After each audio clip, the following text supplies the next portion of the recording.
Urash. Thank you all for coming here. After this panel, Minister of Finance Mehmet Şimşek will deliver a speech. But he's expected to enter to the room towards the end of this panel. So at that time, we will give a short pause. But please seat it when he arrives. This has been asked from me to flag before I start. Welcome everyone, and thank you for joining us today. And it's a great honor for me to be here. And as IIF, Institute of International Finance, we originally planned to be here back in 2020, but COVID happened, things changed, but finally we are here, and therefore I'm so happy to be here finally. Today I'm joined by distinguished panelists to discuss the energy transition. So we will specifically focus on energy transition in this panel. And as you notice, we have a very diverse group here representing different sectors and also different regions of the world. And I personally believe that this is what we need. We need diversity. This is such a holistic issue. There's no one solution. There's no easy cut to achieve net zero, to achieve the energy transition. So we need to work together. In the previous panel, we heard that, so there has been a tremendous increase in investment in clean energy in recent years, but the figures are not still in those levels that we would like to see. And there are various estimates, and we will discuss them a little bit in this panel, but our own calculations suggest that today, for every dollar invested in fossil fuel energy supply, only $1 is invested in clean energy supply. This is a process relative to 10 years ago, but this ratio needs to be 1 to 7, so 7 times, 6 times more than what we are currently doing. We need to do that in the next 30 years. And maybe the most important thing is most of this investment needs to be front-loaded, right? Why this is important? We need to make sure that clean energy prices are cheap. For the end users, if the prices are not cheap, there will be no transition. So this is critical factor. And maybe another important issue is the following. Who will fund this transition? We will discuss this. And how will it be financed?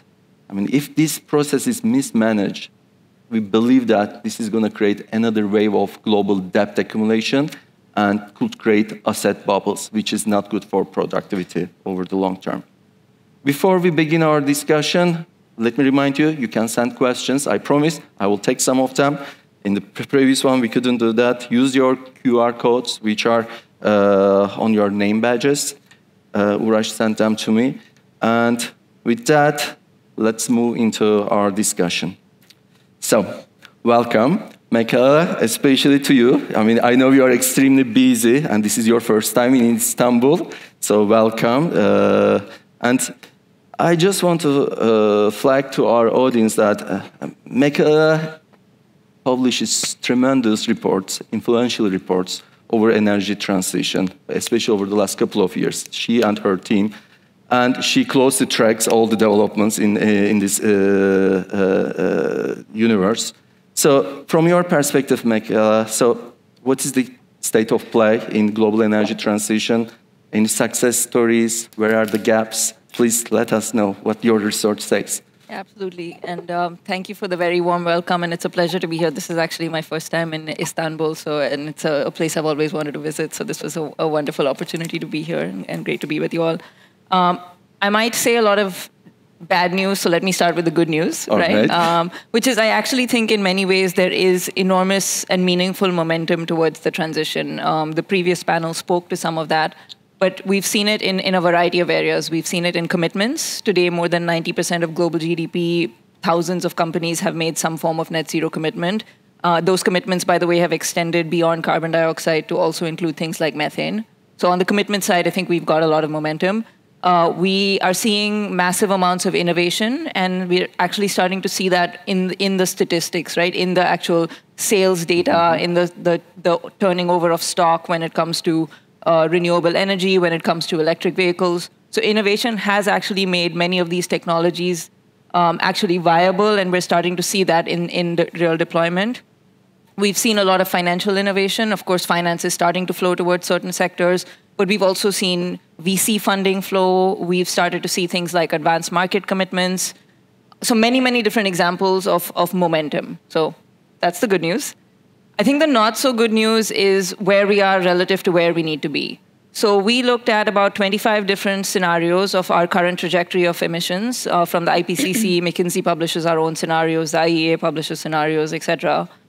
All of them get us to about 2.2 to 3.5 degrees Celsius of warming by the end of the century. The medium scenario is about 2.8 degrees Celsius of warming on our current trajectory of emissions. None of them get us to net zero even by the end of the century.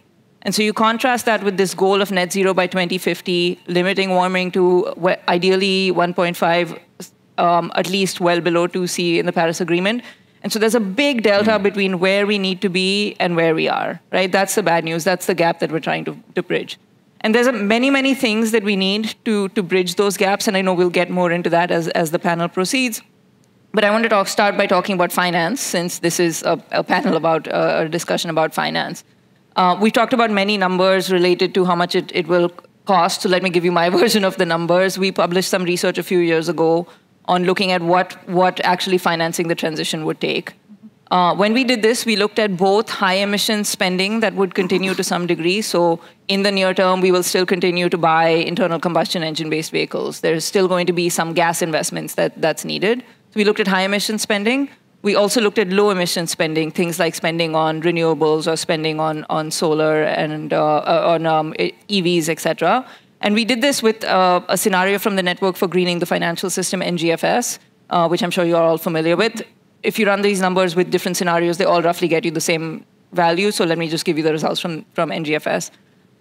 What we found was that the world would need to spend, on average, $9.2 trillion a year, every year for the next 30 years if we are to get to net zero. In totality, that's about $275 trillion that we would need to spend in the next 30 years on both high emissions and low emission spending.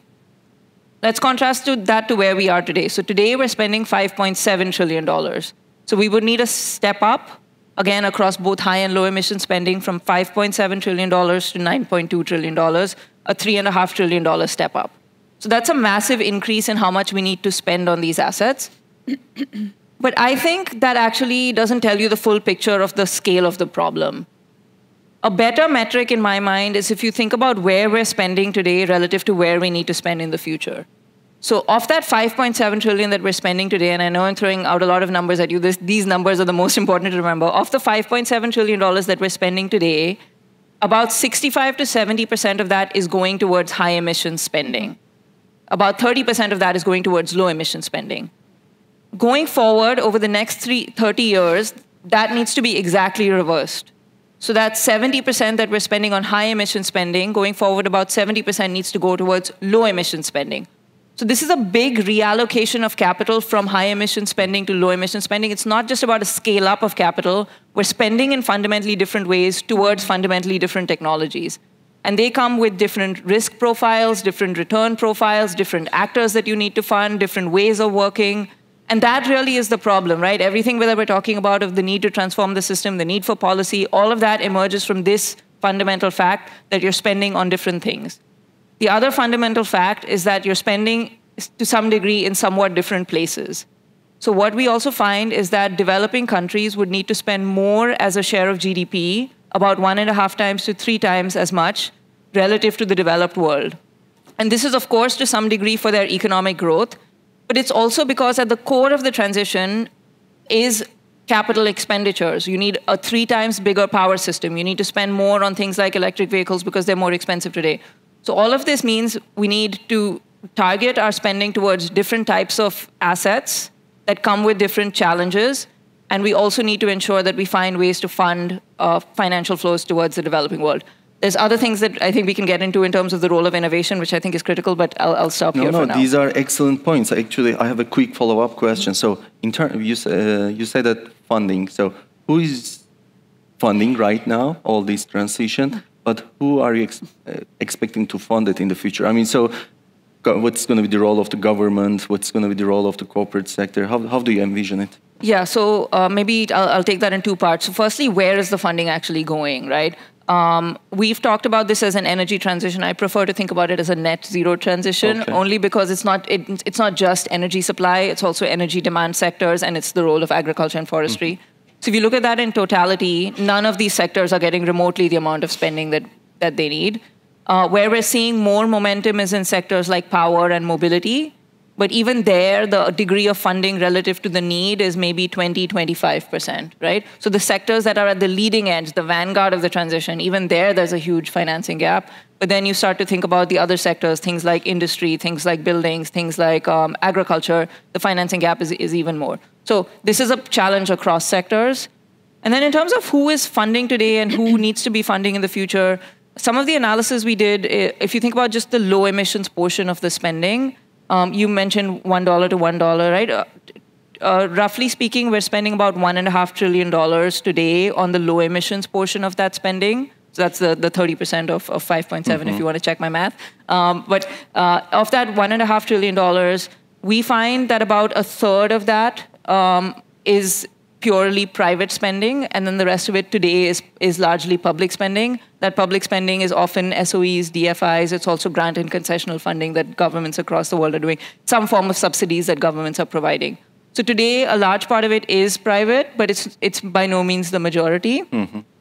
Going forward, one of the analyses we did was we looked at the nature of these technologies. We said, where are low emissions technologies cost competitive with high emissions technologies? Where do they have some of the risk that's removed, and where are there high degrees of risk, technological uncertainty, market risk associated with where we're spending? And what does that mean going forward over the next decade on what the public-private split might look like, right? This is obviously a totally theoretical scenario, and imagining all the things economists love to do, perfectly rational action, no other market friction. So think about the incredibly stylized nature of this analysis.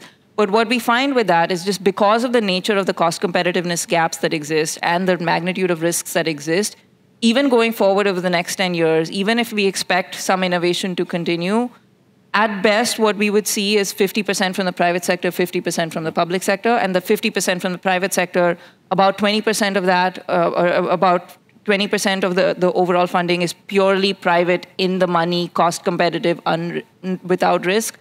30% is private money that would need to be crowded in with public monies of some kind, right? So this just gives you a sense of the fact that this needs to be both public and private, and that even in the next 10 years, based on line of sight on what we expect on innovation today, there is a big role that the public sector needs to play, and this is where the phrase that I'm sure we'll throw out many times of blended finance comes in. Exactly. We will discuss about blended finance later in the second round, but I think this is absolutely important to flag. I mean, so 50% of this finance is projected to come from government sectors. Today, when we look to the government balance sheets, their debt levels, I mean, there are some countries in a good position, but most of the countries are in a heavily indebted position. So this is going to be a challenge. And from our perspective, I think more than 50% of this funding needs to come from the private sector. So this is not a good, this baseline scenario, 50-50, is not going to be good for the debt sustainability perspective. With that, let me bring Meral you into the discussion, and maybe you can share some views about where do you see the appetite from your customers, clients, for clean energy transition in Turkey, and what are the key factors shaping the pace of the transition in Turkey from your perspective? Thank you. Actually, having already heard and listened to what Mekala said, in terms of financing, it's quite critical, and it's getting even, most probably, even more important to have some strategical policies and frameworks, etc. Luckily enough, in Turkey last year, the Ministry of Energy has issued the new energy plan. And this energy plan is a very promising one. It's even by World Bank Group, I mean, even in quotation, of course, has been observed like the one of the most ambitious energy plan in the total world. I mean, all over the world. So that being said, I might be touching upon that perhaps. The plan is actually considering to have the solar power plants investments currently at the level, we are actually at the level of 12 gigawatts, we are expecting to have this increase by 5 times in 10 years period, 10 to 15 years period. And for the wind powers, again, it's almost the same. I mean, it's expected to triple. So there are going to be huge investments accordingly in Turkey.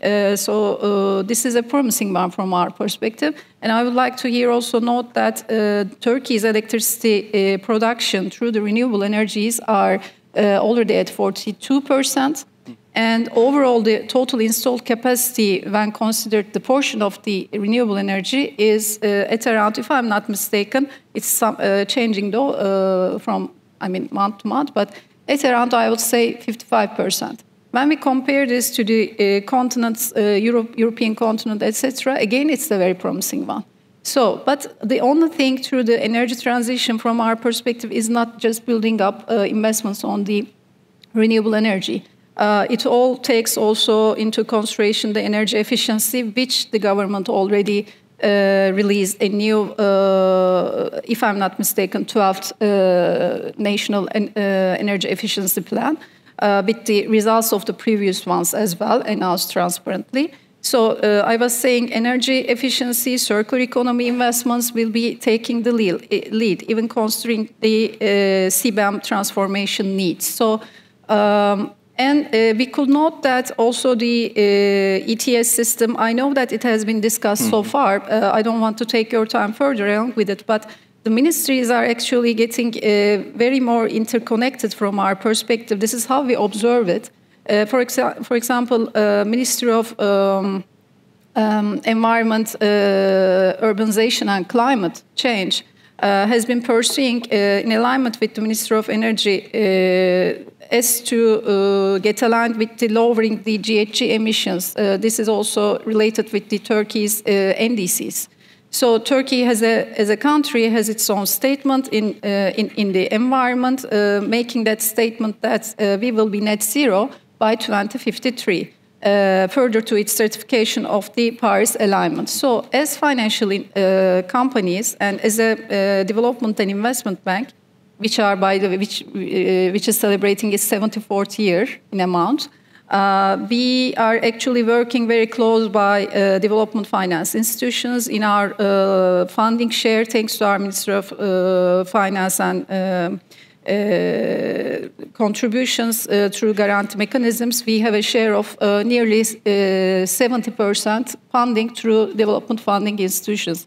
I hear you, the private capital mobilization will be key, and we are working hard on that one. So that results in that you must have your policies well-framed and strategies going forward. And I already touched upon Turkey's, humbly saying, the strategy for energy transition. From that point onwards, we observed that there are also works done through the DFIs and the government, that the electricity transmission lines transformation, for example, and battery storage systems involvement. From our perspective, this is key because only, again, investing in renewables without battery storage systems, investing highly infrastructures on the transmission lines wouldn't be really paying off the way it should be, compared to the cost you are putting on that. So what we've been doing as TSKB, again, coming back to us, we believe that setting targets is key, and setting targets along with the strategies of the government, and also reading the international environment, so where we are leading and where we are going. As TSKB, we have a balance sheet of $5 billion, to say it, openly. And in that one, the 83% of our liabilities are ESG focused, and 90% of our active assets are basically attributable and measured through the Sustainable Development Goals, of which the 62% is attributable to environment and climate investments. And we have set our targets for the climate transition as well. And last year we got approvals for our GHG emission reduction targets from SBTi. And we've released it also in our integrated annual report. And also we've released it in our second climate report. It was TCFT aligned. Now we have other institutions aligned, as you know. So we are working accordingly for the transition. I agree with Mekala, it's not purely energy transition. We believe that also we define it like ecosystem crisis. And that ecosystem crisis also involves the nature-related issues and, of course, the social agenda. Just I want to touch upon that one too. Even if we are just financing a geothermal power plant, gender is key. So we have gender-related KPIs involved as well. And I believe that over the next years, it's going to be youth and other fragile, institutions of and representatives of the community. Just finalizing my words, perhaps, in order not to take some further time, what are the targets that we have now in terms of the climate and overall the electricity generation involved as well? In year 2021, we had said that and announced that by the year end 2030, we will have invested $8 billion SDG-related investments. And by the end of last year, we realized that we have already achieved 42% of this. So we've increased the figure to 10 billion. Now we are pursuing that one. And also we've set an additional target, focused one. We've said that we will be extending $4 billion basically purely attributable to climate investments. So we will be pursuing that one too. I'll stop here. I don't want to take further time. No, these are all excellent points, and you touch based on different issues here, but there are two things that I would like to mention here. So energy efficiency, right? So this is critical part of the solution, and there's not so much focus on that actually, and I'm glad to see that this is getting much more attention. And here, I think the interesting thing that we are going to see is how this AI revolution, this digitalization is going to contribute to energy efficiency. I think we will hear more. This is going to be the next big question, most probably in the rest of the year. And here, on a personal note, I should tell that, your team is amazing. When Tim asked us to focus on sustainable finance almost 8-9 years ago, the first thing that I did was the following: called Meral's team, asking that, okay, what is sustainable finance? You need to teach me. So they are amazing. They are really a leader in Turkey and also in Europe. Okay, let me move to Vusal. Vusal, welcome. I know you have been in Istanbul, and I know that you come here more than you go to your hometown in Azerbaijan. But again, welcome. You are always welcome here. So this year is very important for Azerbaijan. COP29 is going to happen in Baku, and we will be there. We are so excited. So could you tell us a little bit about Azerbaijan's priorities for the COP29, and how it be different than COP28 in Dubai, and where do you see the energy transition discussions to be placed in this year's COP? Thank you, Emre Bey. Günaydın, by the way. As you mentioned, I am a frequent visitor of Istanbul and other regions of Turkey. So this is Turkey is my second hometown. So getting back to your question, yes, Azerbaijan will host COP29 this year. It will be convened in November. As far as you know, determining Azerbaijan as the hosting country announced pretty short time before, and we don't have enough time at the previous organizers to make preparations. But still, it's promising that there are a huge amount of work has already been done in recent months, and also according to what I am seeing from the perspective of banker, I see that also there are very interesting and tremendous projects will be implemented till the November.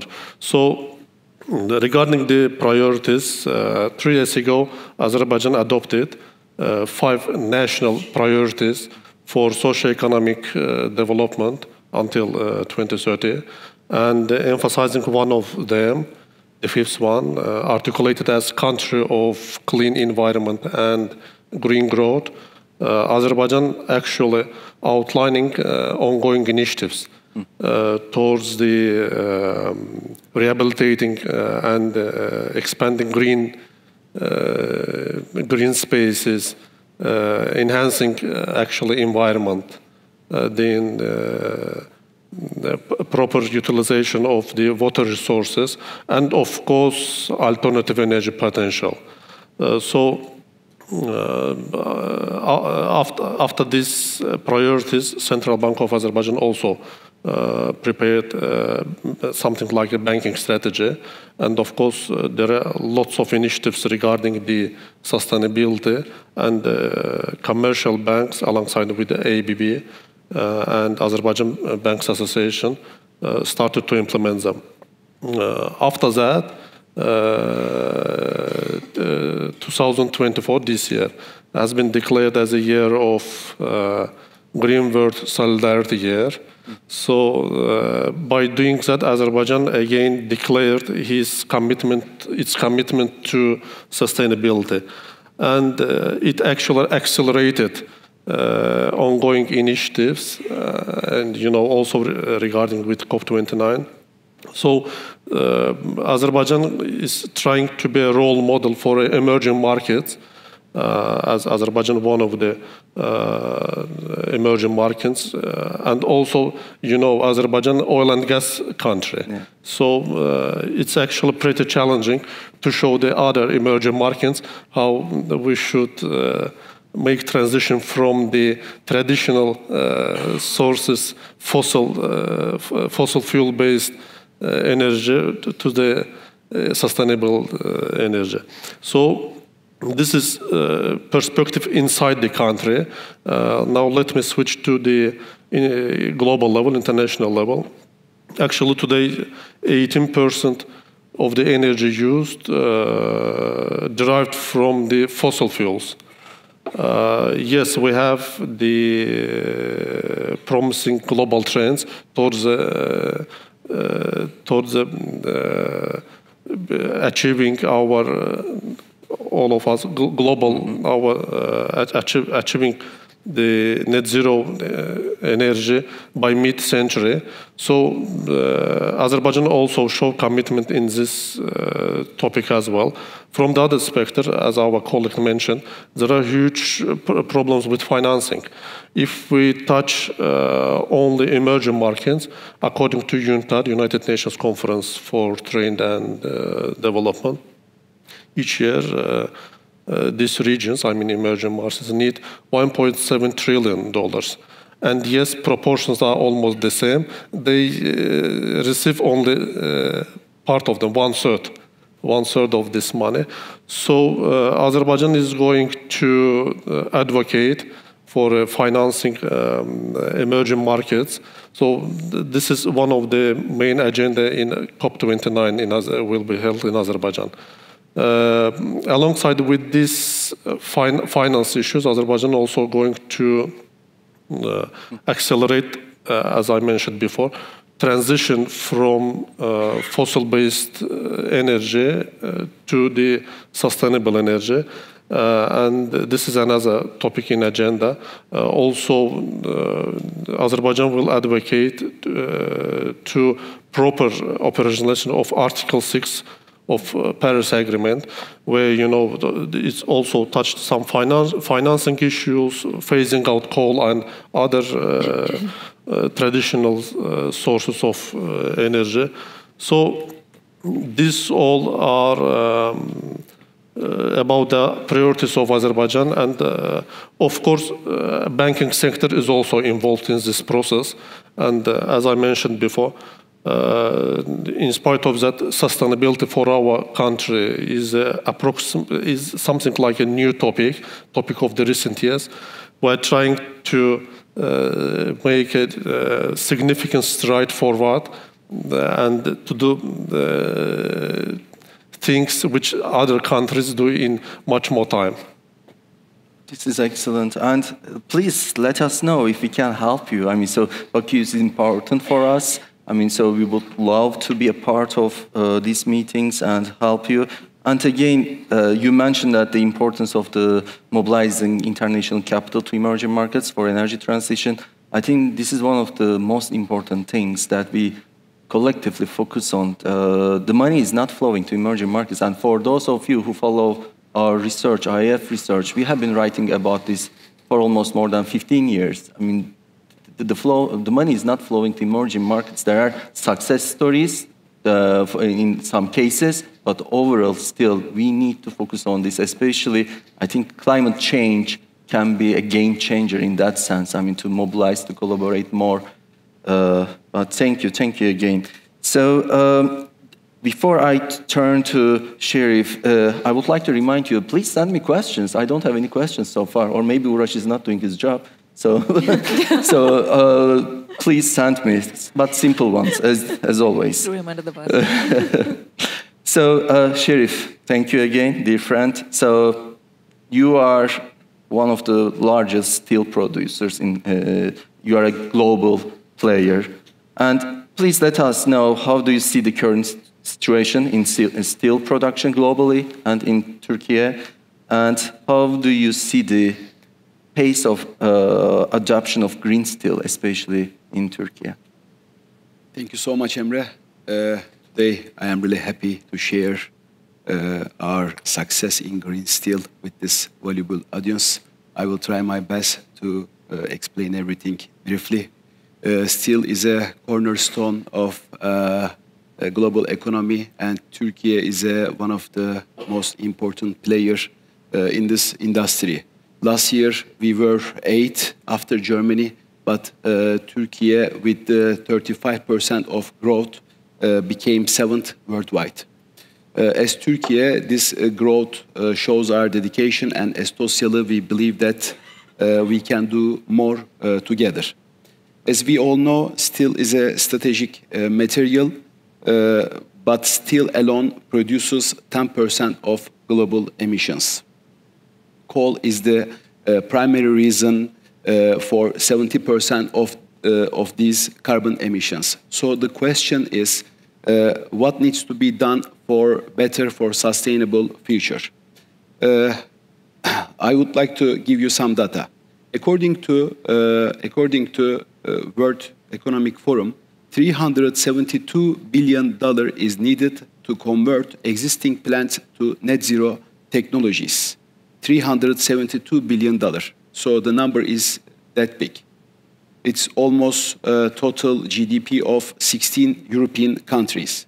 In this reality, as Tosyalı, we proudly say that we are welcoming sustainability by shifting to greener steel.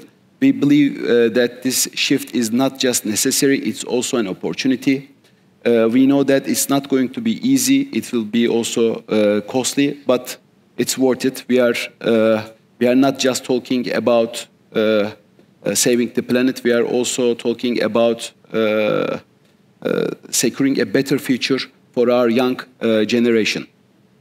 So, to be honest, this is a big challenge also for the players in steel industry, because the general profit margins are 10 to 12% in the sector. So, and also, as you may know, our industry has set a global net zero emission target by 2050. So time is limited, and we need help, we need support. We cannot do it alone. We can achieve this by sharing the cost with the institutions like World Bank and EBRD. So as Tosyalı, we are ready to move and act together, actually. These are excellent points, and it's all about collaboration. And at the end of the day, if we cannot reduce the price of the green technology, this is not going to happen very easily. So it's going to be painful. So we need to collaborate more and more. So, Mekala, I would like to bring you back to the discussion. So, is there a recipe to accelerate the clean energy transition? So what are the key factors which are behind the success stories? I mean, so if you look, if there are any success stories so far. You know, I think the biggest success story, and I'll come to the recipe as a corollary to the biggest success story. I'm going to say something maybe a little bit controversial here, but I think the biggest success story I feel in the debate right now is the fact that we've realized the net zero transition is not just about reducing emissions. Yeah. Okay, so I'm going to say that again because it's actually quite profound. The net zero transition is not just about reducing emissions. What do I mean by that, right? How many of you have heard about this phrase, energy trilemma? Anybody? Yes. Okay. So maybe you're but the energy trilemma is a thesis that says that as you think about driving the transition forward, you need to think about emissions reduction, but you also need to think about doing it affordably. So it's not just about reducing emissions; it's affordable emissions reduction. It's doing it in a reliable and secure way. And I have added a fourth, or our research has added a fourth, so we will call it a quadrilemma, which is a term that we're coining. But it's about doing it in a competitive way, right? So if you think about the pillars of what a successful transition involves, it involves emissions reduction, but it involves doing so affordably, reliably, and competitively. And I think that's what I'm articulating is themes that have come up in this conversation and the previous panel as well, because if you don't keep these other objectives of affordability, reliability, and competitiveness in mind, it's going to be very hard for the transition to happen. It will be hard for consumers to buy low emissions products if they're more expensive. It will be hard for companies to have the incentive to adopt low emissions technologies if they raise production costs. If the reliability of entire supply chains is not enabled as we undertake this transition, I think this whole conversation about the role of critical minerals, for example, in batteries and electrolyzers and the mobility transition and the power transition, if we don't keep that reliability in mind, again, it's going to be hard for the transition to move at the right pace and to be successful. And then competitiveness is at the heart of both supporting the workers and communities that may see job losses or challenges as a result of the transition, but it's also capturing the green growth agenda, right? So I think, to me, actually, the biggest change in the debate in the last 1 or 2 years is this recognition that this transition is not happening in isolation, and it's happening with these other objectives in mind. So with that, what does that tell me in terms of a recipe, right? And I mean, there's many ingredients of this recipe. I come from India, by the way. If you ask any older Indian woman to give you a recipe, they will give you like a tiny fraction of the whole recipe. I don't know, my mother and aunt seem incapable of ever giving me the whole recipe, so I am now following in that proud tradition of giving you some critical ingredients of the recipe, but not the whole recipe. Come and talk to me later if you want to get the whole recipe. But some of the critical ingredients of this recipe, right? I think with affordability, there's two things that I think are vital. The first is that there are affordable things today that exist today that we're simply not investing enough in. If we look at overall emissions today, they're about 55 gigatons. 19 gigatons of that is in things that cost less than $20 a ton to abate. And many of these things are getting 5–10% of the investment that they need. So what do I mean by that? I mean things like energy efficiency, things like methane abatement, things like avoiding deforestation. Now, there's many real challenges why these things are not getting financed, but we need to be talking about what are the low-hanging fruit that we can spend on today, why are we not spending on that, so that we drive this affordable transition forward. The other aspect of affordability, which we've talked about a lot here, is the role of innovation, right? What can innovation do in bringing down the costs of low-emissions technologies, which both makes them easier for the private sector to finance, it also reduces the amount that you need to finance, right? So it has this dual benefit. And I mean, people often, this is one of my pet peeves about the transition, people look at the transition and they say, oh, we have all the technologies, this is the deployment problem.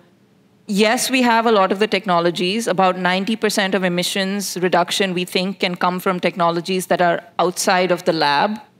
But only 10% of those technologies are fully commercially mature today. So there's a whole lot of about 80% of overall emissions reduction that needs to come from technologies that need to scale and become commercially mature. So this is a huge innovation and commercialization agenda to bring products to market and reduce their cost. So low-hanging fruit, innovation, and then I think we've talked about this a little bit, but the whole green growth agenda, what can we do to actually capitalize on opportunities, and how can countries understand their comparative advantage?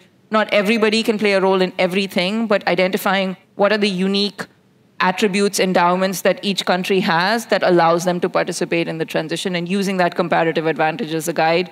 And then finally, let's not forget that this is a physical transformation, right? We're in the world of finance now, which can abstract the reality of what's going on. We're going to have to build millions of assets.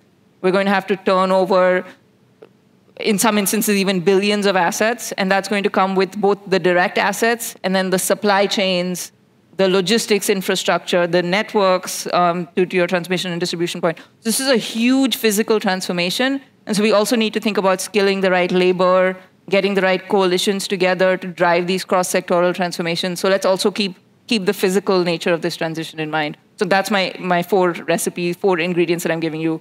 Low-hanging fruit, innovation, green growth, and not forgetting about the physical.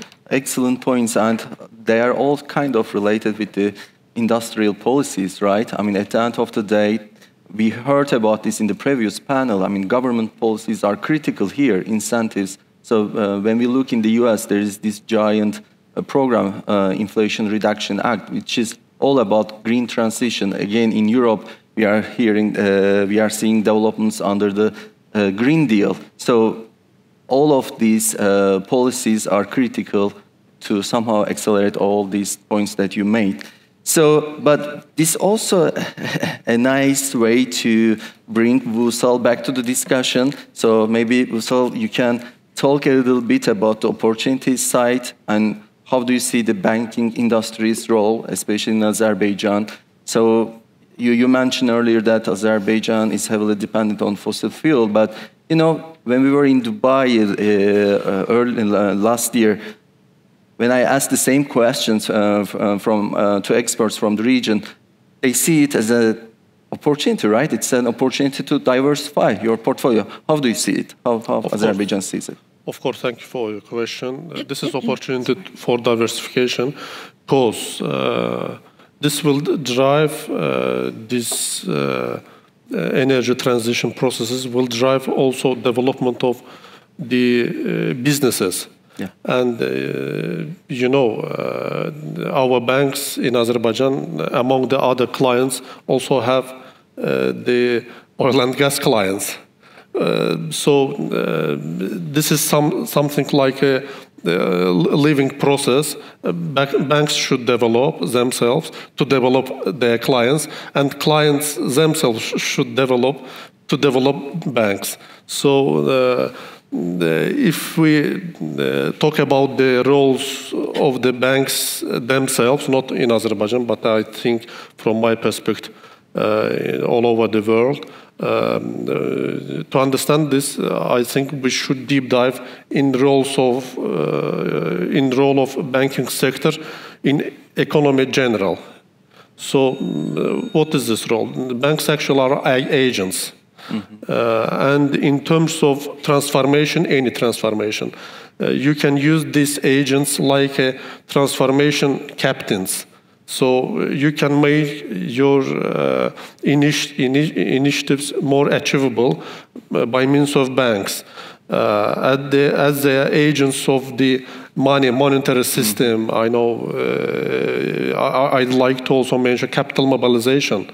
So if banks set some rules, after setting, of course, these rules by the government, I am sure it will drive the clients of banks such as oil and gas companies and particular SMEs will to develop and be more efficient. So regarding the opportunities, also there are new markets. And I think this is one of the significant opportunity for the banks, but there are plenty of new products. For instance, I can mention even some products from ABB. By the way, ABB is the short name for in the International Bank of Azerbaijan, Azerbaijan Beynel Banka, but it's internationally. Mm-hmm. So ABB had plenty of retail products. I can mention the bank card, which is produced from the waste plastic taken from the Pacific. And when the client got that card, automatically Ministry of the Ecology planted a tree. And that client got a certificate. So this is also some good propaganda, and this is another role of banks. So we develop product connect with our community, our clients, retail clients, and they actually understand what is sustainability and what is the useful parts of that. Another example, again, card, but without plastic. So we have, together with our partners, we developed digital card, and this is not virtual card. This is digital card, and it had the same characteristic like other bank cards, but there are no plastic. Regarding the business clients, now ABB, together with Azerbaijan Banks Association, working on the product to finance solar panels. You know how it is important, particularly for SMEs and households. And Azerbaijan also changed its legislation base. So getting into details, there was a problem regarding the capacity of the solar panels, because in much cases, the capacity is larger than needed for the exact client, and there was no legislation helping that clients, I mean businesses or households, to sell it to national energy producers. So now we have just this regulative base, and now the mechanisms regarding the techniques are also getting to complete. So regarding the opportunities, I can also mention ESG financing, because this is another channel to get finance. This is something related with your previous question. So there are a lot of global funds, and one of the most reputable Green Climate Fund, which is also is a permanent member of CAPS, all the recent CAPS, and it has the huge financing. If my memory serves me correctly, it's now about $14 billion after the last replenishment made in Dubai. And I think this is another opportunity for banks to get financing. By the way, in comparison, this is cheap financing. And this is a stimulating point for the internal economy as well. Excellent, excellent. I mean, so regarding the ESG debt markets, I think that market has been one of the markets that saw a tremendous growth over the last 5 years. I mean, the size of the market is now more than 5 trillion, and new players are entering. I mean, it's interesting. I mean, back in the US, I mean, so there's a lot of discussions about the rapid rise of the private debt markets. When you look, the size of that market is $2 trillion. So it is much, much less than, but it creates much more voice than the ESG debt market. So it's really interesting, by the way. I would like to note it. So, and I hope to see that these developments will be widespread in emerging markets, including Azerbaijan. Would you like to add something? Yes, I would. Regarding the debt market, I would like to mention one more opportunity, actually. Countries like Azerbaijan have, I wouldn't say not developed, but in the phase of development funding market. So when we say debt market, this is carbon credits, so bonds, and so on. And developing ESG debt market, you also develop your own funding market. So this is another opportunity, actually. And again, there are also plenty of opportunities in the country, in the local level as well. So companies have good financing, and they only need mechanisms to finance their money. But in spite of plenty of opportunities, there are also challenges. Of course. But I would like to end this on an opportunistic side and not. Let's don't talk too much about the challenges, but briefly, maybe two words. There are particular challenges as well, and one of the most important challenges for the emerging markets, I think, the awareness and propaganda. And propaganda, and of course the banking system itself. Because if you don't have the robust and transparent banking system, you cannot absorb this transformation properly. So you should have this. And again, Azerbaijan is trying to be a role model, showing its